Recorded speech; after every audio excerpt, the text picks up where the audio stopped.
अस्सलाम वालेकुम व्यूअर्स, कैसे हैं आप? उम्मीद करती हूँ खैरियत से होंगे। पाक न्यूज़ में मैं आपके साथ। तो वीडियो स्टार्ट करने से पहले मैं आप लोगों से रिक्वेस्ट करती हूँ कि प्लीज़ आप मेरे चैनल को सब्सक्राइब कीजिए, लाइक कीजिए और बेल आइकन को ज़रूर दबाइएगा।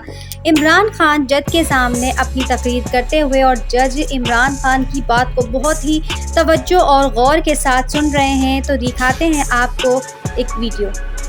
इस दुनिया में इतना बड़ा इमरान खान को अल्लाह ताला ने इस दुनिया में इतना बड़ा रुतबा दिया है कि जब भी वो बोलने लगते हैं तो हर कोई उनकी बात सुनता है। इमरान खान अदालत में जज के सामने अपनी तकरीर शुरू कर दी। जरूर देखे और कप्तान के लिए स्पेशल लाइक तो बनता है। प्रोसीडिंग्स के अंदर खामोशी से सुने। हम चाहते हैं कि यहाँ में इंसाफ मिले।